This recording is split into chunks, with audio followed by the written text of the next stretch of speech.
Panchayat committee विस्तार के अध्यक्षता कर रहे हमारे रामगढ़ जिला कमेटी के सदस्य मुरारी कुमार महतो एवं सफल संचालन कर रहे हमारे बड़े भाई संजय महतो जी एवं इस प्रखंड एवं पंचायत एवं सुदूरवर्ती ग्राम से आए हुए जेबीकेएसएस के तमाम क्रांतिकारी साथियों का मैं हार्दिक अभिनंदन जोहार करता हूं। तो दोस्तों, आज जिस तरीके से ये पंचायत कमेटी का विस्तार किया जा रहा है, आप लोग को पूरी तरीके से पता होगा कि पूरे जिले में यह पंचायत कमेटी का विस्तार किया जा रहा है और आप लोग ये भी जानते हैं कि पंचायत कमेटी का विस्तार एक लक्ष्य और एक उद्देश्य के साथ किया जा रहा है। क्योंकि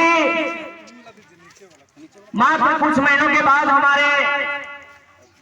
इस लोकसभा क्षेत्र में लोकसभा का चुनाव होना है और उससे कुछ दिनों के बाद इस रामगढ़ विधानसभा में विधानसभा का भी चुनाव होना है। वही सब मद्देनजर रखते हुए आज जिस तरीके से पूरे जिले में, पूरे राज्य में पंचायत कमेटी का विस्तार काफी जोर शोर से किया जा रहा है, ठीक उसी प्रकार से आज आप लोगों के प्रखंड दुलमी प्रखंड के सुखलाल बगीचा में पंचायत कमेटी का विस्तार करने के लिए आप लोग जिस तरीके से उत्सुक हैं, उत्साहित हैं, तो मैं बता देना चाहूंगा कि इस पंचायत कमेटी का मुख्य उद्देश्य यही है कि पंचायत कमेटी जो है पंचायत स्तर में काम करेगी और पंचायत स्तर से लेकर बूथ स्तर में जाएगी। चूंकि जब जेबीकेएसएस एक पार्टी का रूप ले चुकी है, एक पार्टी बन चुकी है, तो इसका आधारभूत ढांचा होनी चाहिए और उस ढांचा को पूरा करने के लिए आज केंद्रीय कमेटी के अनुसार से ये पंचायत कमेटी का निर्माण हर एक जगह पर किया जा रहा है। तो ये जो पंचायत कमेटी है, आप लोगों के बीच पूरे लोकसभा से लेकर के विधानसभा में यही पंचायत कमेटी का कार्य रहेगा कि हमारा चुनाव को एक सही तरीके से अंजाम देना होगा। बस वही सोच और उद्देश्य के साथ ये कमेटी का गठन किया जा रहा है। तो हम चाहेंगे आप तमाम जेबीकेएसएस के क्रांतिकारी साथियों से, माताओं बहनों से कि जो आज जो पंचायत कमेटी का गठन किया जाएगा, इस पर तो हम चाहेंगे इसी कड़ी को आगे बढ़ाते हुए ये जो पंचायत कमेटी का जो कार्य होगा, जो दायित्व होगा, अपने पंचायत स्तर में जो भी समस्या है उस समस्या को लेकर के प्रखंड स्तर पे जाएगी। अगर प्रखंड स्तर से सॉल्व नहीं होता है तो जिला स्तर में जाया जाएगा और अगर जिला स्तर में सॉल्व नहीं होता है तो केंद्रीय कमेटी के पास जाया जाएगा। बस यही सोच और विचार के साथ इस संगठन को मजबूत करने के लिए, आने वाले चुनाव को जीतने के लिए स्पष्ट तरीके से कहना चाहेंगे, ये पंचायत कमेटी जो हमारी बन रही है, यही पंचायत कमेटी हमारे इस जेबीकेएसएस का पहचान, इस जेबीकेएसएस का रीढ़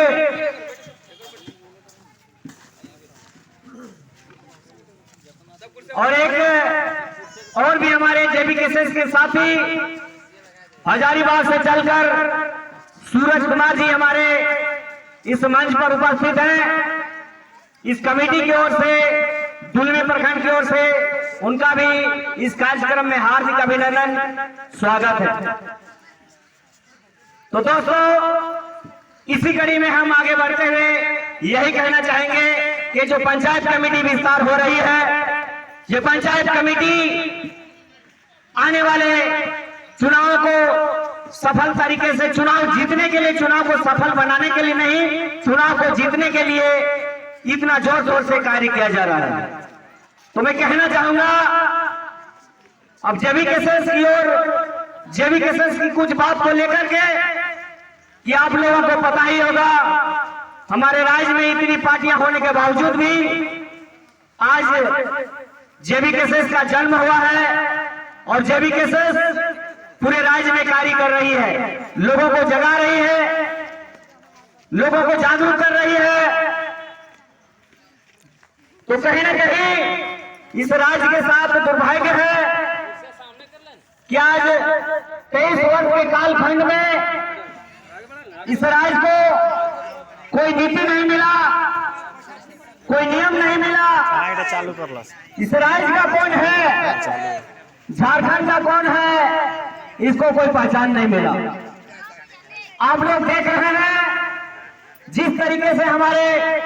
जेबी केसेस के सुप्रीमो टाइगर जयराम महतो ताबड़तोड़ सभा करते हुए पूरे राज्य को उन्होंने बहला दिया है, सोए हुए झारखंडियों को जगा दिया है। और एक छोटी सी दुखद बात भी मैं कहना चाहूंगा, तो आप लोग देखते ही होंगे इस राज्य में पूरी तरीके से इस राज्य को लूटा जा रहा है, शोषण किया जा रहा है, आम गरीबों को परेशान किया जा रहा है। मैं संक्षेप में कहना चाहूंगा इस दुलमी प्रखंड की मैं बात करता हूं। हमारे यहाँ जितने भी हमारे गार्जियन स्वरूप बुजुर्ग लोग हैं, माताएं हैं, क्रांतिकारी साथी हैं, आप लोग अपने स्तर से कहिए कि हम लोग अगर दुलमी अंचल में काम कराने जाते हैं, साधारण अपना बाप दादा का जमीन का रसीद कटाने जाते हैं, साल पे साल लग जाता है। सही बात है कि नहीं?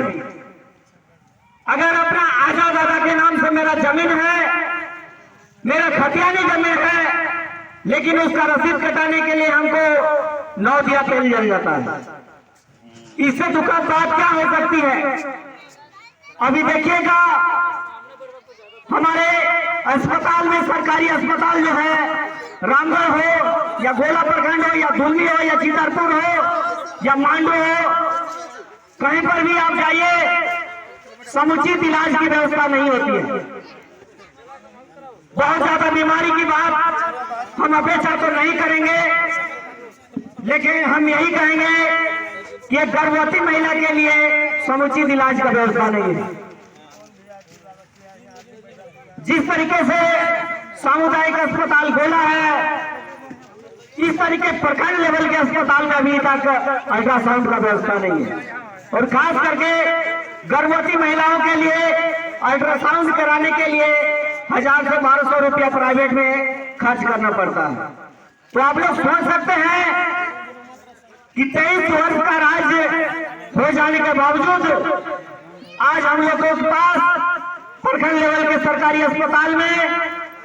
अल्ट्रासाउंड की व्यवस्था नहीं है, ब्लड बैंक की व्यवस्था नहीं है। इस तरीके से बहुत ही परेशानियां हम लोगों को झेलना पड़ रहा है। साथ ही साथ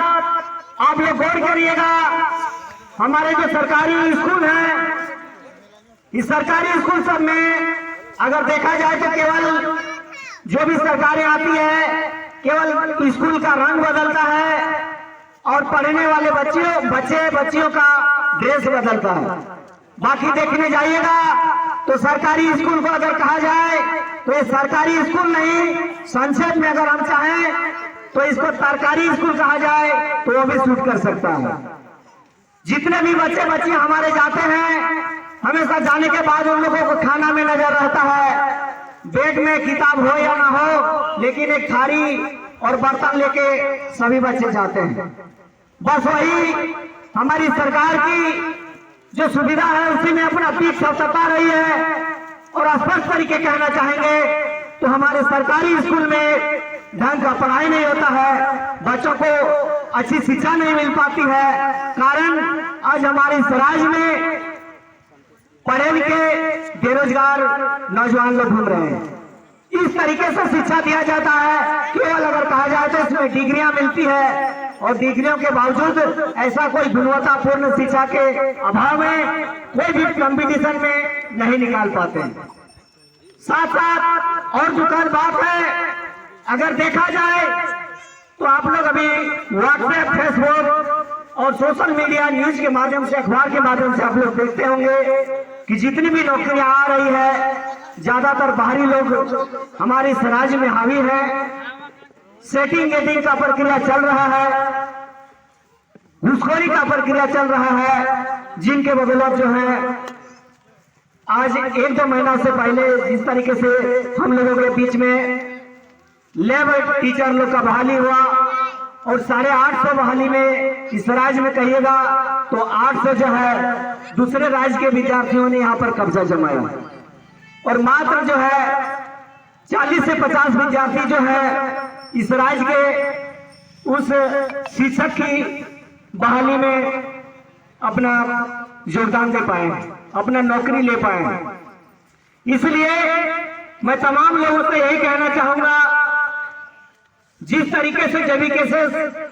संघर्षरत है, आंदोलन कर रही है, लोगों को जगा रही है, घर घर में जाकर के, गांव गांव में जाकर के उस संघर्ष को, खास करके टाइगर जयरामदा के संघर्ष को, आंदोलन को हमेशा दिल में आप लोग संजोए रखिए और हमें आशा है, आप लोगों पर पूर्ण विश्वास है। कुल मिलाकर के ये भ्रष्टाचार को तोड़ने के लिए, ये लूटखोरी को बंद करने के लिए, ये शोषण को बंद करने के लिए, ये चोर डकैत वाली सरकार को इस राज्य से उखाड़ फेंकने के लिए हम चाहेंगे कि आगामी आने वाले जो 2024 का चुनाव होगा उसमें हमारे टाइगर जयराम महतो को सीएम की कुर्सी में बैठाने का हम लोग काम करेंगे और उसके लिए हम सभी क्रांतिकारी भाइयों को, माताओं बहनों को, छोटे छोटे भाइयों को भी इस कुरुक्षेत्र में भाग लेना होगा, तभी हम लोग अपनी राज्य का दशा और दिशा तैयार कर सकते हैं। तो हमारे इस मंच में वक्ता काफी है, इसलिए मैं इन्हीं चंद शब्दों के साथ मैं अपनी वाणी को विराम देता हूँ। नमस्कार, जोहार, जय झारखंड।